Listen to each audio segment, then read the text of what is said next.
नमस्कार दोस्तों, मैं अभय सर पटेल रीजनिंग क्लासेस में आपका पुनः स्वागत करते हैं। आज हम लोग इंडियन टैक्स सिस्टम के विषय में बात करेंगे। भारतीय जो कर व्यवस्था है इसके विषय में हम लोग बात करेंगे। इससे बहुत सारे क्वेश्चन भी किसी भी एग्जाम में यहाँ से क्वेश्चन बनते हैं इंडियन टैक्स सिस्टम से। तो पहले हम लोग जानते हैं कि जो भारतीय टैक्स सिस्टम है या इंडियन जो कर व्यवस्था है ये कैसे शुरुआत हुई। ऐसा नहीं कि ये आज ही देश स्वतंत्र होने के बाद ही ये टैक्स सिस्टम बनाया गया। जब देश स्वतंत्र नहीं था प्राचीन समय में भी ये टैक्स सिस्टम था, लेकिन उसका रूप अलग था। कैसे था इसको आप समझने का प्रयास करें। आपने सुना होगा कि राजा महाराजा जो पहले के थे वो लगान लिया करते थे। तो लगान क्यों लेते थे? वो लगान क्या था? वो टैक्स ही था। मालगुजारी कर सुना होगा आपने। तो राजा महाराजा किसानों से, व्यवसायियों से इस तरह के टैक्स लिया करते थे। तो ये टैक्स क्यों लेते थे? राजा महाराजाओं के पास तो पैसे बहुत ज्यादा होते थे, जमीन जायदाद भी होती थी। उन्हें टैक्स लेने की क्या जरूरत थी किसानों से, व्यवसायियों से? लेकिन प्राचीन समय में लिया जाता था टैक्स। इसलिए लिया जाता था कि जो राजा होता था वह जनता का रक्षक होता था। जनता की सेवा करना या जनता की सुरक्षा देना उसका कर्तव्य होता था। उसकी सीमाएं जहां तक होती थी उन सीमाओं की रक्षा करना उसका कर्तव्य होता था। और अपनी जनता को खुशहाल रखना, उनकी जो बुनियादी सुविधाएं हैं उनको प्रदान करने के लिए वो लगान, मालगुजारी इस तरह के टैक्स लिया करते थे। इसके बदले में जनता को वो क्या देते थे? जनता को दूसरे राज्य के जो राजा होते थे वो अक्सर अपना विस्तार करने के लिए अन्य क्षेत्रों पर या अन्य राजा की सीमाओं पर वो अटैक किया करते थे, जिससे वो जनता की सुरक्षा के लिए वो कर लिया करते थे। और लगान और मालगुजारी से क्या करते थे राजा, क्यों वो लेते थे? जैसे प्राचीन समय में स्वच्छ पानी के लिए नलकूप होते थे, कुएं होते थे, छोटे छोटे नलकूप भी लगाए जाते थे। तो इस तरह की जो व्यवस्था, तालाब खुदवाए जाते थे। तो इन सुविधाओं को बनाने के लिए राजाओं द्वारा जो टैक्स लगाए जाते थे उसे लगान, मालगुजारी या अन्य कर के रूप में जाना जाता था। वही चीजें आज जब नए युग में विश्व का कोई भी देश हो, जनता की कल्याणकारी योजनाओं के लिए रोड, बिजली और अन्य सुविधाएं के लिए जो टैक्स लगाए जाते हैं, वही जो टैक्स सिस्टम है वो टैक्स सिस्टम हम लोग इंडियन टैक्स सिस्टम के रूप में पढ़ेंगे। अब इंडियन टैक्स सिस्टम में दो तरह के टैक्स होते हैं, और एक डायरेक्ट टैक्स और दूसरा इनडायरेक्ट टैक्स। डायरेक्ट टैक्स और इनडायरेक्ट टैक्स की जो व्यवस्था है वो पूरे विश्व में एक ही जैसे है। भारत में भी डायरेक्ट टैक्स होता है और इनडायरेक्ट टैक्स होता है, और विश्व के सभी देशों में ही यही सिस्टम है, डायरेक्ट टैक्स और इनडायरेक्ट टैक्स। तो पहले हम लोग जानते हैं दोनों का अर्थ क्या है। और देखिए यहाँ पे क्वेश्चन क्या पूछे जाते हैं, अक्सर परीक्षाओं में पूछ दिए जाते हैं कि निम्न में से कौन सा केंद्र सरकार का प्रत्यक्ष कर है, डायरेक्ट टैक्स है। निम्न में से कौन सा राज्य सरकार का प्रत्यक्ष कर है। निम्न में से कौन सा केंद्र सरकार का अप्रत्यक्ष कर है, इनडायरेक्ट टैक्स है। तो इस तरह से क्वेश्चन पूछे जाते हैं। कभी कभी ये भी पूछ लिया जाता है कि ये टैक्स होता क्या है, ये किस पे लगाया जाता है। तो ये सारी चीजें होती है, इसको हम लोग क्रमशः पढ़ेंगे। तो डायरेक्ट टैक्स और इनडायरेक्ट टैक्स, पहले हम लोग बात करते हैं डायरेक्ट टैक्स। डायरेक्ट टैक्स को हिंदी में क्या बोलते हैं? अप्रत्यक्ष कर, सॉरी प्रत्यक्ष कर, प्रत्यक्ष कर। इसको हम लोग डायरेक्ट टैक्स को क्या बोलते हैं? प्रत्यक्ष कर। इसको हम लोग क्या बोलते हैं? अप्रत्यक्ष कर।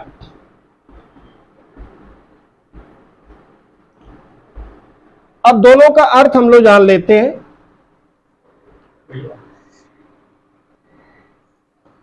तो हम लोग बात करते हैं कि डायरेक्ट टैक्स या प्रत्यक्ष कर क्या होता है। डायरेक्ट टैक्स वह टैक्स होता है जिस व्यक्ति या संस्था पर लगाया जाता है, फाइनली उसी व्यक्ति और संस्था को ये टैक्स को पेमेंट करना होता है या भुगतान करना होता है। अगर हमारे ऊपर लगाया जाता है तो हम ही पेमेंट करेंगे, उसको दूसरा कोई पेमेंट नहीं करेगा। अगर हमारे पास कोई कंपनी है, कोई संस्था है, तो हमारी कंपनी या संस्था पर जो टैक्स लगेगा वो हमारी कंपनी या संस्था उसको पेमेंट करेगी। तो इसका अर्थ समझ चुके होंगे।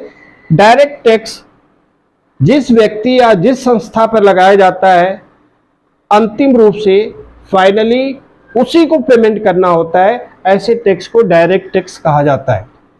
ये सेंट्रल गवर्नमेंट और स्टेट गवर्नमेंट के अलग अलग होते हैं। सेंट्रल गवर्नमेंट के कौन से डायरेक्ट टैक्स है, इस पे हम लोग बात करेंगे। कौन से इनडायरेक्ट टैक्स है, इस पे हम लोग बात करेंगे। स्टेट गवर्नमेंट के कौन से डायरेक्ट टैक्स है और कौन से इनडायरेक्ट टैक्स है, इस पे भी हम लोग बात करेंगे। अब हम लोग बात कर लेते हैं इनडायरेक्ट टैक्स, या इसको हम लोग कहते हैं अप्रत्यक्ष कर। अब ये अप्रत्यक्ष कर क्या होते हैं? ऐसे टैक्स जो वस्तुओं और सेवाओं पर लगाए जाते हैं, गुड्स एंड सर्विसेज। ऐसे कर जो वस्तुओं और सेवाओं पर लगाए जाते हैं और इसका जो भुगतान है वो जनता डायरेक्ट करती है। देखा जाए तो यहां पर जो भी चीजें हम लोग मार्केट से खरीदते हैं, जैसे मान लीजिए कि हम मार्केट से एक मोबाइल खरीद के ले आते हैं या कोई चिप्स का खरीद के ले आते हैं, तो चिप्स की जो पॉकेट होती है उस पॉकेट पर एक लिखा होता है शब्द जीएसटी। तो जो जीएसटी लिखा होता है वो जीएसटी हमें भी देना है। अगर प्रधानमंत्री खरीदते हैं तो उन्हें भी देखना है, मुकेश अंबानी भी खरीदते हैं तो उन्हें भी देना है। मीन्स ये जो इनडायरेक्ट टैक्स है, ये इनडायरेक्ट टैक्स क्या होता है? सब पर एक समान होता है। लेकिन ये क्या होता है? हम लोगों पर डायरेक्ट नहीं होता है, इनडायरेक्ट होता है। क्यों? क्योंकि वो मोबाइल, वो चिप्स हमने नहीं बनाया है, वो बनकर कहीं से आया है। तो जिसने बनाया है उस पर लगाया गया टैक्स। अब टैक्स पेमेंट कौन करेगा? जिसने मोबाइल बनाया, जिसने वो चिप्स बनाया, वो पेमेंट करेगा। हम लोग इनडायरेक्टली करेंगे। पहले वो पेमेंट करेगा, फिर हम लोग जीएसटी के रूप में करेंगे। और ये लगभग सभी लोगों पे समान होता है। अगर कोई भी व्यक्ति बाजार से चिप्स खरीदने के लिए जाता है तो वो चिप्स जो खरीदता है, वह चिप्स पर जितना प्राइस लिखा होता है वो जीएसटी के साथ लिखा होता है। वही चिप्स हम खरीदने जाते हैं तो वो भी आपका जितना उस पर प्राइस लिखा होता है उतना हमको देना होता है। तो अप्रत्यक्ष कर क्या है? ये वस्तुओं और सेवाओं पर लगाया जाता है। जनता इसको पेमेंट तो करती है लेकिन इनडायरेक्ट करती है। इसको डायरेक्ट कौन करता है? जो इसको मैन्युफैक्चर करता है, जो बनाता है। तो बात समझ चुके होंगे अप्रत्यक्ष कर क्या है। अब हम लोग क्रमशः बात कर लेते हैं कि सेंट्रल गवर्नमेंट के, पहले हम लोग बात करेंगे केंद्र सरकार के प्रत्यक्ष कर। केंद्र सरकार के प्रत्यक्ष कर कौन कौन से होते हैं? केंद्र सरकार के प्रत्यक्ष कर। अब इसमें सबसे आपका फेमस है इनकम टैक्स। इनकम टैक्स, जिसको हम लोग हिंदी में क्या बोलते हैं? आयकर। परीक्षाओं में क्वेश्चन यही पूछ दिया जाता है कि केंद्र सरकार का इसमें से डायरेक्ट टैक्स कौन सा है, या कोई टैक्स का नाम लेकर के पूछा जाता है कि यह किस प्रकार का टैक्स है। ठीक है, डायरेक्ट है या इनडायरेक्ट है। तो केंद्र सरकार का पहला जो आपका फेमस जो आपका टैक्स है डायरेक्ट टैक्स, वो क्या है? Income tax. दूसरा क्या है? इसको बोलते हैं निगम कर। इंग्लिश में इसको बोला जाता है कारपोरेट टैक्स। ये कारपोरेट टैक्स होता है क्या है, इसको हम लोग आगे पढ़ेंगे, लेकिन पहले आप ये जान लें कि सेंट्रल गवर्नमेंट के कौन कौन से डायरेक्ट टैक्स होते हैं। उसके बाद हम लोग कुछ ऐसे टैक्स है जिस पर हम लोग डिटेल में बात करेंगे कि ये कैसे लगाया जाता है और कितना लगाया जाता है। ठीक है। तीसरा, सेंट्रल गवर्नमेंट का जो डायरेक्ट टैक्स है वो क्या है? संपत्ति शुल्क, जिसको इंग्लिश में बोलते हैं वेल्थ टैक्स। वेल्थ टैक्स कहा जाता है। इस पर भी हम लोग बात करेंगे कि होता क्या है। आगे सेंट्रल गवर्नमेंट का जो डायरेक्ट टैक्स है वो क्या है? उपहार कर। इसको उपहार कर, इसको बोलते हैं इंग्लिश में गिफ्ट टैक्स। गिफ्ट टैक्स होता क्या है, इसको थोड़ा सा समझ ले, इसमें ज्यादा समझने की जरूरत नहीं है, बाकी जो ऊपर है उसको हम आपको डिटेल में बताएंगे। अगर एक निश्चित लिमिट से अधिक का गिफ्ट किसी आप रिश्तेदार, दोस्त, मित्र को आप देते हैं तो वहां पर भी आपसे टैक्स लिया जाएगा। क्यों? क्योंकि इस तरह की व्यवस्था की गई है कि कभी कभी लोग अपने रिश्तेदारों, दोस्तों, मित्रों को अपने टैक्स सिस्टम से बचने के लिए ज़्यादा से ज़्यादा पैसे के गिफ्ट दे देते हैं और पुनः बैक डोर से उसको ले लेते हैं, जिससे उनका दोनों काम हो जाता है, टैक्स भी बच जाता है और पैसे भी बच जाते हैं। तो इसी के लिए ये आपका गिफ्ट टैक्स लगाया गया है, आपका उपहार कर लगाया गया। पांचवा, सेंट्रल गवर्नमेंट का जो डायरेक्ट टैक्स है इसको बोलते हैं व्यय कर। इसको इंग्लिश में बोलते हैं एक्सपेंडिचर टैक्स। अब व्यय कर, आप सोच रहे होंगे कि व्यय कर क्यों लगाया जाता है? पैसा हम खर्च करें और टैक्स भी हम ही दें। अगर ये ना लगाया जाए तो सरकार को राजस्व की प्राप्ति नहीं होगी। कारण क्या है? पैसे जिसके पास होंगे, अगर वो किसी भी एक जगह पर एक निश्चित लिमिट से ज्यादा पैसा खर्च करता है तो वहां पर उसको एक्सपेंडिचर टैक्स देना पड़ेगा। इससे क्या होता है? इससे एक बैलेंस भी बना रहता है, एक समाज में बैलेंस भी बने रहेगा और सरकार को यहां से कुछ टैक्स भी मिल जाता है। आपने सुना होगा, इस एक नई चीज सामने आई है, वो तो एक लोकतांत्रिक व्यवस्था के लिए एक सही भी है। चुनाव में, इलेक्शन में आप देखते होंगे, इलेक्शन में भी पहले क्या होता था, जिनके पास ज्यादा पैसे होते थे, अनाप शनाप से जो पैसे कमाते थे, वो लोग क्या करते थे? चुनाव में बहुत सारे पैसे खर्च करते थे। चुनाव प्रचार के लिए लोगों को पैसे भी बांट देते थे, इस तरह की चीजें किया करते थे और पैसे के दम पर वो चुनाव जीत जाया करते थे। ये परिस्थितियां होती थी। तो इन सब चीजों पर रोक लगाने के लिए एक एक्सपेंडिचर टैक्स भी लाया गया है, व्यय कर। तो जो व्यक्ति एक निश्चित लिमिट से ज्यादा पैसे अगर खर्च करता है तो उसे एक्सपेंडिचर टैक्स भी देना पड़ता है। अब आगे हम लोग बात करते हैं। अगला जो टैक्स है आपका वो है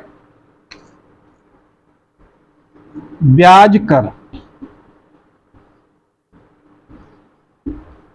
अब ये ब्याज कर नया कैसे आ गया, ये आप सोच रहे होंगे कि ब्याज कर कैसे दिया जाता है।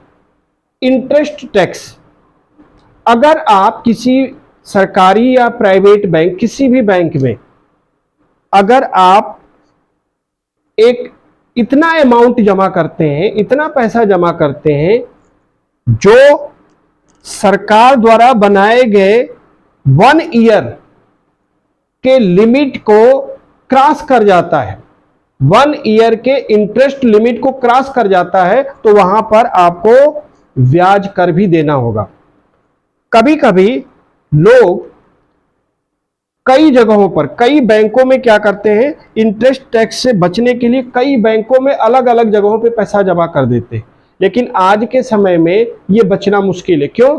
क्योंकि आपका आधार कार्ड तो एक ही है, तुरंत पता चला जाएगा कि आपको कितना ब्याज मिलता है। जैसे मान लीजिए आपके पास 2 करोड़ रुपए है, आपने चालाकी से क्या किया कि कई बैंकों में जमा कर दिया कि एक जगह पे हम करेंगे तो एक जगह पे ज्यादा इंटरेस्ट आएगा, तो हमें क्या देना पड़ेगा, इंटरेस्ट टैक्स देना पड़ेगा, ब्याज कर देना पड़ेगा। तो कई जगहों पे लोग करते हैं, तो अब बच नहीं पाएंगे। क्यों? क्योंकि आपका आधार कार्ड क्या है, एक ही है। तो सारा जितना भी आपका 1 ईयर में जितना भी इंटरेस्ट आपने लिया है वो सारा आपका कैलकुलेट हो जाएगा और आपको उस लिमिट से जैसे ही क्रॉस करेंगे आपको इंटरेस्ट टैक्स भी देना पड़ेगा। तो ये भी क्या होगा, जिसके पास पैसे होंगे उसी को देना पड़ेगा ना। तो ये भी क्या हुआ, डायरेक्ट टैक्स हुआ। तो ये आपके डायरेक्ट टैक्स है, इनकम टैक्स, कारपोरेट टैक्स और संपत्ति शुल्क। इसके विषय में हम लोग बात करेंगे। इसको स्टेट ड्यूटी के नाम से भी जाना जाता है। इसको थोड़ा कैसे लगाया जाता है इस पर हम लोग आगे बात करेंगे।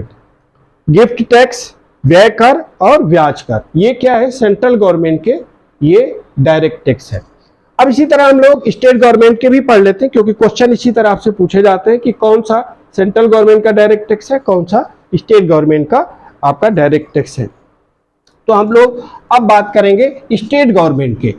स्टेट गवर्नमेंट के भी डायरेक्ट टैक्स की हम लोग बात कर लेते हैं। स्टेट गवर्नमेंट के डायरेक्ट टैक्स थोड़ा इतना नहीं है।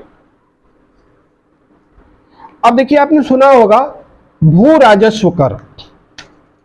पहला क्या होता है, भू राजस्व कर, लैंड रेवेन्यू टैक्स इसको बोलते हैं, इंग्लिश में लैंड रेवेन्यू टैक्स बोला जाता है। अब ये कैसे लगाया जाता है, थोड़ा थोड़ा सुन ले, बाद में इस पर हम लोग डिटेल में बात करेंगे। भू राजस्व कर क्या होता है? देखिए, कोई भी स्टेट गवर्नमेंट होती है, स्टेट कोई ऐसी कमर्शियल जमीन होती है जिससे आपको वहां पर, जैसे आपके कहीं मेले बाजार इस तरह की चीजें लगती है, तो वहां पर जिसकी जमीन है उसको एक निश्चित अमाउंट मिलता है। तो वहां पर राज्य सरकार क्या करती है, जिस व्यक्ति की वो जमीन होती है जिसको टैक्स मिलता है उससे वो लेती है पैसे। दूसरा आपका कृषि आयकर। इस पे आप समझ लें, भारत में एग्रीकल्चर आपका टैक्स फ्री है।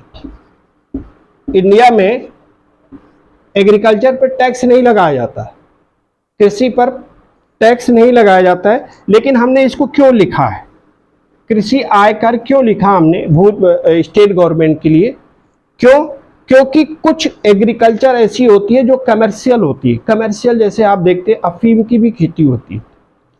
इस तरह की जो नकदी फसलों का नाम सुना होगा, कैश क्रॉप जिसको कहा जाता है, नकदी फसलें। नकदी फसलों में आपकी अफीम की भी जो खेती है वो भी आपकी नकदी फसल में ही आती है। इस तरह की फसलें जिससे ज्यादा इनकम प्राप्त होती हो वो टैक्स फ्री नहीं है। तो वहां पर एक कुछ लिमिट बनाई गई है, उस लिमिट को अगर आप क्रॉस करते हैं तो एग्रीकल्चर पे भी टैक्स लगाए जाते हैं। तो स्टेट गवर्नमेंट के ज़्यादा नहीं है, आपके जो डायरेक्ट टैक्स है वो कम है, सेंट्रल गवर्नमेंट के ज़्यादा है। अब हम लोग सेंट्रल गवर्नमेंट और स्टेट गवर्नमेंट दोनों के इनडायरेक्ट टैक्स पे बात करेंगे, क्योंकि आज जानते हैं इनडायरेक्ट टैक्स ही से सरकार तेजी से आगे बढ़ रही है। इनडायरेक्ट टैक्स के कारण ही आज सरकार की इनकम में कई गुना वृद्धि हो गई है। तो ये इनडायरेक्ट टैक्स कौन कौन से हैं इस पे हम लोग बात करते हैं। पहले हम लोग सेंट्रल गवर्नमेंट की ही बात कर लेते हैं, फिर स्टेट गवर्नमेंट की बात करेंगे। सेंट्रल गवर्नमेंट के अब हम लोग बात करेंगे अप्रत्यक्ष कर। कौन कौन से अप्रत्यक्ष कर हैं सेंट्रल गवर्नमेंट के?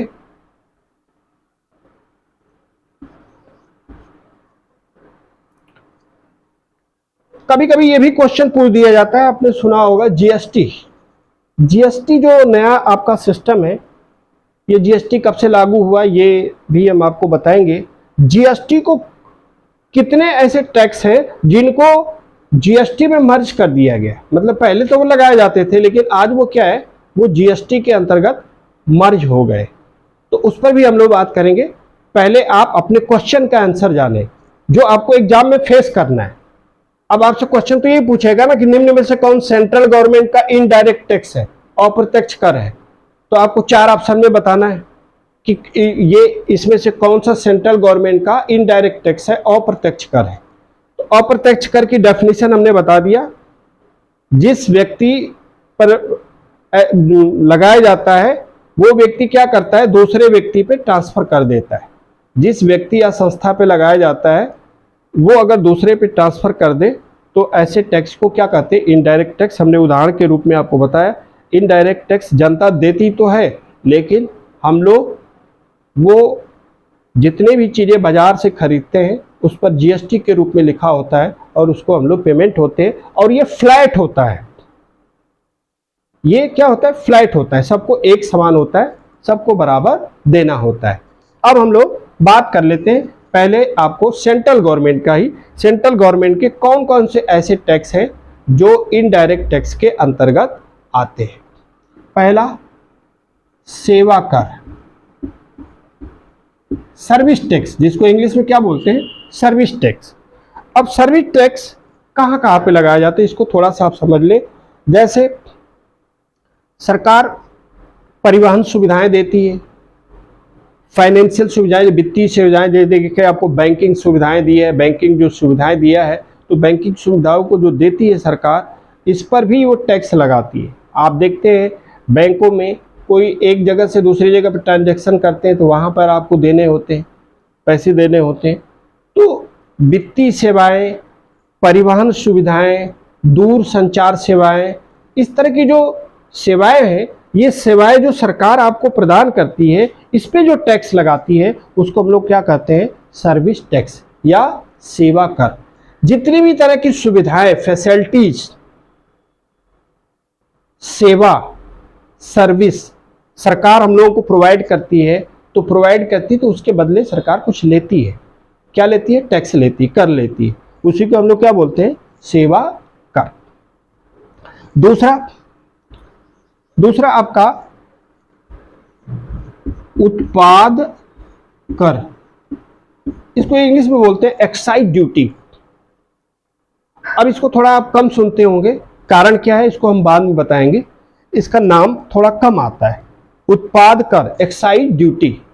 अब उत्पाद कर क्या है, जो भी मैन्युफैक्चरिंग कंपनियां हैं, जो उत्पादन करने वाली कंपनियां हैं, जो भी सामान अपने यहाँ से प्रोडक्ट करती हैं, बनाती हैं, और जो सामान वहाँ से बन करके निकलता है उस पर जो टैक्स लगाए जाते हैं उसको हम लोग क्या करते हैं, एक्साइज ड्यूटी।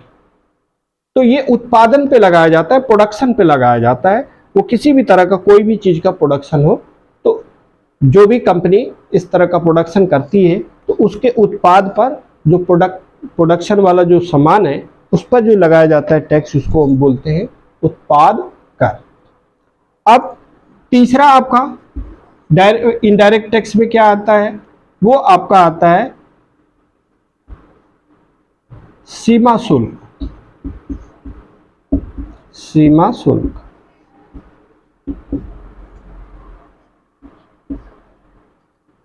इसको हम लोग, जो सीमा शुल्क है इसमें 2 चीजें होती है जो बॉर्डर पे आपके लगाए जाते हैं। एक देश दूसरे देश से लेता है, इसमें 2 चीजें आ जाती है। पहला आ जाती है, इसके 2 पार्ट हैं। पहला पार्ट क्या है, आयात कर, और दूसरा क्या है, निर्यात कर। निर्यात कर। तो सीमा शुल्क हर देश लेता है। जब एक देश से दूसरे देश में आप सामान बेचते हैं, एक्सपोर्ट करते हैं, तो निर्यात कर लिया जाता है। जब किसी देश से कोई व्यापारी या कोई कंपनी कोई सामान इंपोर्ट करती है, मंगाती है, तो उस पर जो टैक्स लगता है उसको क्या बोलते हैं, आयात कर। तो ये भी आपका क्या है, इनडायरेक्ट टैक्स है। अब चौथा इनडायरेक्ट टैक्स सेंट्रल गवर्नमेंट का जो सबसे फेमस है, GST, goods and service tax. 2017 याद रखेंगे, 2017 से सिस्टम बदल गया। टैक्स इतिहास में भारत की एक नई क्रांति आई जिसको क्या बोलते हैं, GST, goods and service tax. तो 2017 से टैक्स सिस्टम में क्या चीजें खत्म हो गई, ये दोनों चीजें इंक्लूड हो गए, मिल गए। अब जब से जीएसटी आया तो एक्साइज ड्यूटी, क्या क्या चीजें उसमें मर्ज हो गई। देखिए बीच में ये कई बार परीक्षाओं में कुछ क्वेश्चन पूछा गया है कि कौन से ऐसे टैक्स हैं जो जीएसटी में मर्ज कर दिए गए। तो पहला आप नाम सुनते होंगे, बहुत बार सुने होंगे पहले, VAT, value added tax. VAT कौन लगाता था, राज्य सरकारें लगाती थी और सेंट्रल गवर्नमेंट भी लगाती थी। वैट क्या हो गया, कहां चला गया, जीएसटी में चला गया। सर्विस टैक्स कहां चला गया, जीएसटी में चला गया। एक्साइज ड्यूटी कहां चली गई, जीएसटी में चली गई। तो ये ध्यान रखेंगे, इस तरह के क्वेश्चन पूछे जाते हैं। तो भारतीय इतिहास में एक नई क्रांति आई और इस क्रांति से बहुत सारे टैक्स भी सरकार, आप अक्सर सुनते होंगे न्यूज में कि सरकार की जीएसटी पहले की अपेक्षा इतनी बढ़ गई। कारण क्या है, कई सारे टैक्सों को एक जगह पर मिला करके जीएसटी बनाया गया और ये जो भी जीएसटी प्राप्त होती है उसमें राज्य सरकारों की भी हिस्सेदारी होती है। क्यों, क्योंकि राज्यों का जो वैट था वो किसने ले लिया, जीएसटी ने। मर्ज क्या हुआ, वैट मर्ज हुआ, सर्विस टैक्स मर्ज हुआ, एक्साइज ड्यूटी मर्ज हो गई। अब ये सारी चीजें मर्ज हुई तो अब राज्यों के हिस्सा तो आप ले रहे हैं, सेंट्रल गवर्नमेंट ले रही, तो देना पड़ेगा ना, तो इसमें से देना पड़ता है। आगे हम लोग बात कर लेते हैं, कुछ और है आपके इनडायरेक्ट टैक्स में। इनडायरेक्ट टैक्स में जो पांचवा है, हम इधर भले ही लिख रहे हैं लेकिन ये आप इसको इनडायरेक्ट टैक्स में ही समझें। इनडायरेक्ट टैक्स में एसटीटी आपने सुना होगा, एसटीटी, इसका पूरा नाम हम बता देते हैं, ये सिक्योरिटी ट्रांजैक्शन टैक्स। हिंदी में इसको क्या बोला जाता है, हिंदी में भी इसको हम आपको बता देते हैं। हिंदी थोड़ा कठिन है इसकी, लेकिन ये याद रखेंगे आप अगर हिंदी में परीक्षा देते हैं तो प्रतिभूति लेन देन कर, थोड़ा हिंदी इसकी कठिन है। एसटीटी याद रखेंगे तो ये भी सही है। जो आपको एसटीटी का पूरा नाम क्या, सिक्योरिटी ट्रांजैक्शन टैक्स। अब ये होता क्या है, ये सेंट्रल गवर्नमेंट का क्या है, इनडायरेक्ट टैक्स ही हम लोग पढ़ रहे हैं, तो याद रखेंगे। ना हो तो इसको आप चाहे तो नोट भी कर सकते हैं जिससे आपको इस तरह के क्वेश्चन गलत ना हो। तो सेंट्रल गवर्नमेंट के इनडायरेक्ट टैक्स में आपका एसटीटी आता है, सिक्योरिटी ट्रांजैक्शन टैक्स, जिसको हम लोग क्या बोलते हैं हिंदी में, प्रतिभूति लेन देन कर। अब होता क्या है, किस पे लगाया जाता है, जब किसी कंपनी का शेयर आप खरीदते हैं, शेयर, तो उस शेयर के खरीदने या बेचने पर जो टैक्स लगाया जाता है उसको क्या बोलते हैं, एसटीटी बोलते हैं, सिक्योरिटी ट्रांजैक्शन टैक्स। तो ये जो आपका सेबी के माध्यम से होता है, डीमेट अकाउंट होता है, इसके लिए सारी व्यवस्थाएं होती है। तो वहां पर आप किसी कंपनी के शेयर को खरीद सकते हैं और बेच सकते हैं, तो यहां पर एसटीटी लगती है। ये भी क्या है, इनडायरेक्ट टैक्स है। ठीक है, ये पहले संस्था पे लगाई जाती है, फिर वो आपको आपके ऊपर लगाती है। जिस संस्था से भी आप जुड़े हो, जहां पे आपका डीमेट अकाउंट हो, तो डीमेट अकाउंट में ही आप खरीदते बेचते हैं, तो वहां पर आपको देना होता है। तो ये इतने आपके क्या हैं। इसके अतिरिक्त इस समय आपने एक बड़ा चर्चा का एक विषय इस समय जो चल रहा है, अगर आपने देखा होगा बहु जगहों पर लोग ऑनलाइन गेम खेल रहे हैं। आज के समय में ये युवा वर्ग में तेजी से ये फैल रहा है कि बहुत सारे लोग ऑनलाइन गेम खेल रहे हैं, ड्रीम 11 और तमाम फलाना 11 सब कितने सारे हैं, वो कोई लूडो खेल के पैसे कमा रहा है, तो कोई कुछ करके खेल रहा है, तो कोई उसमें ताश खेल रहा है, तमाम तरह की व्यवस्थाएं हैं। तो ये ऑनलाइन जो ये चल रहा है, तो ये कहाँ पे आएगा? आपसे मान लीजिए क्वेश्चन पूछ दिया कि आप ऑनलाइन लूडो गेम खेलते हैं, इस पे जो आप टैक्स देते हैं वो कहाँ पे जाएगा, किस तरह का कर है, तो क्या बताएंगे? तो अगला जो टैक्स है वो क्या है? सट्टा, लॉटरी, जुए। जुए तो खैर ये प्रतिबंधित है, लेकिन जो मान्यता प्राप्त संस्थाएं हैं वहां पर ये होते हैं। तो ये भी सारी चीजें। तो सट्टा, लॉटरी, जो ऑनलाइन गेम भी लिख दे रहे हैं, अगर नहीं समझ में आ रहा है तो ऑनलाइन गेम, ये जितने हैं जो भी आप खेलते हैं सभी क्या है? सेंट्रल गवर्नमेंट के इनडायरेक्ट टैक्स है।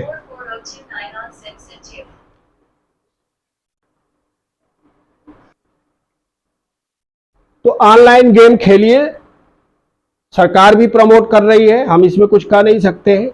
जब सरकार ही आपसे जुए लॉटरी खिला रही है तो इसमें हमारी तो कोई राय बनती नहीं है। वैसे हम चाहेंगे कि ये जो युवा पीढ़ी है वो देश में और कामों में अपना दिमाग लगाए। ज़्यादा से ज़्यादा लोग ऑनलाइन गेम में ही लगे हुए, जिससे ज़्यादा से ज़्यादा उनको एक रात में, 2 रात में वो चाहते हैं कि जल्दी से हम करोड़पति बन जाए। तो जल्दी करोड़पति बनने के चक्कर में जल्दी सरकार इनको करोड़पति बना रही है और खूब पैसे ले रही है। तो ये आपका कहाँ चला गया? सट्टा, लॉटरी, जुए, ऑनलाइन, ये चला गया इनडायरेक्ट टैक्स, सेंट्रल गवर्नमेंट के इनडायरेक्ट टैक्स में चला गया।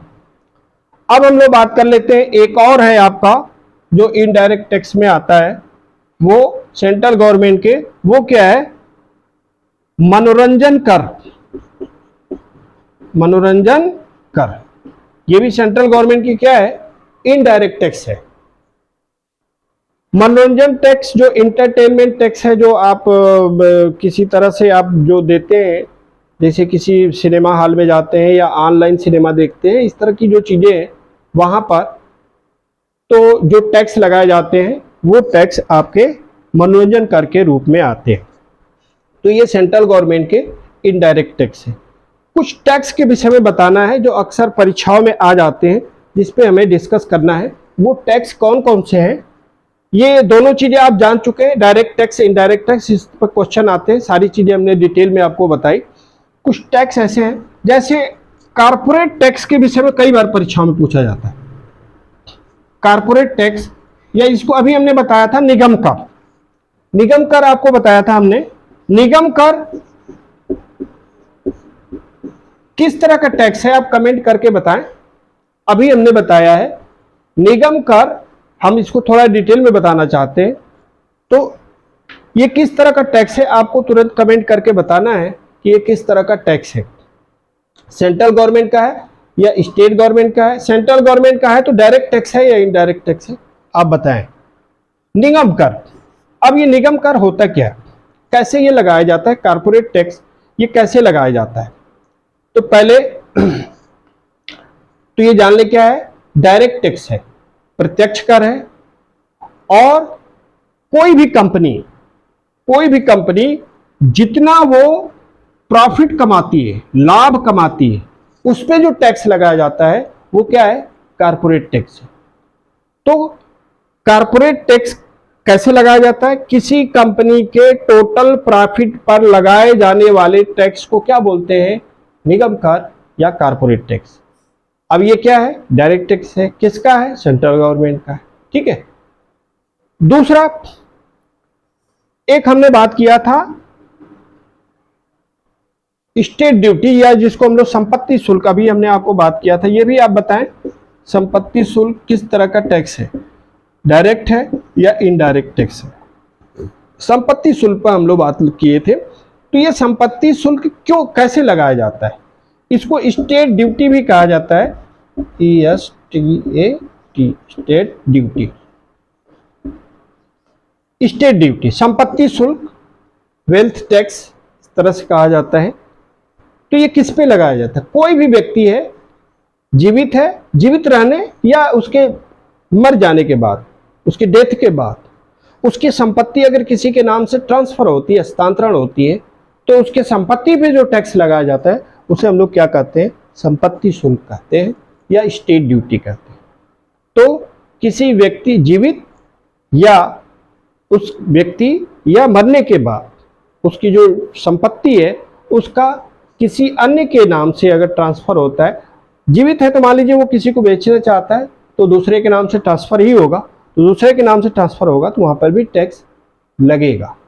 तो जो टैक्स लगता है उसको हम लोग क्या बोलते हैं? स्टेट ड्यूटी, वेल्थ टैक्स या संपत्ति शुल्क कहा जाता है। एक सुना होगा कि कोई भी देश किन परिस्थितियों में अपना सबसे जो इंपोर्ट ड्यूटी है, जो आयात कर है, किन परिस्थितियों में वो लगाए कि सबसे ज्यादा उसको प्रॉफिट हो। तो उसके लिए एक टैक्स बनाया गया है, उसको कहा जाता है, कई बार परीक्षाओं में पूछा गया है, अनुकूलतम प्रशुल्क। ये होता क्या है? अनुकूलतम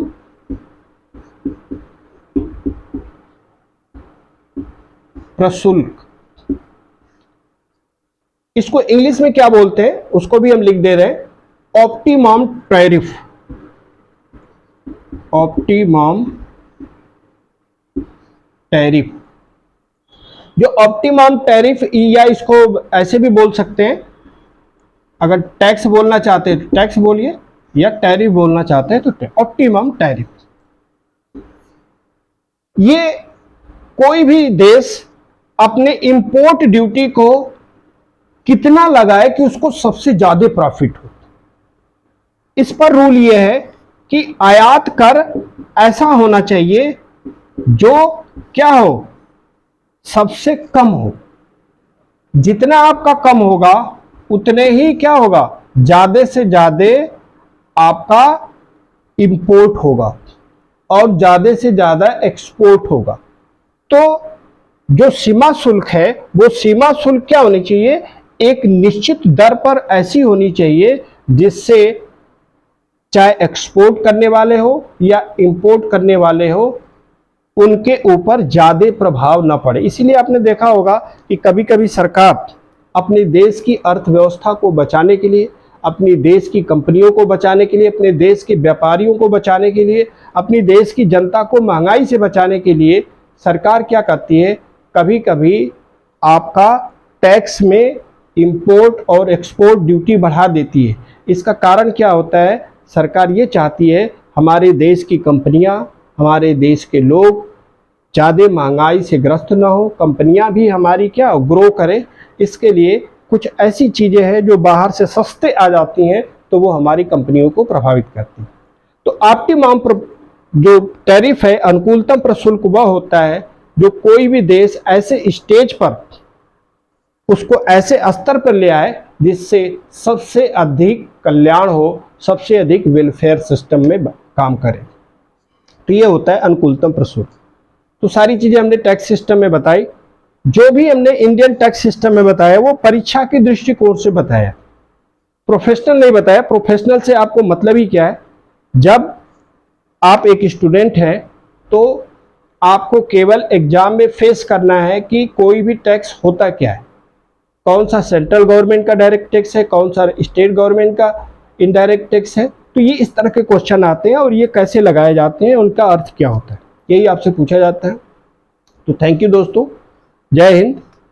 अगर आपको अच्छा लगा हो तो ज़्यादा से ज़्यादा इसको सब्सक्राइब करें और शेयर करें। जय हिंद।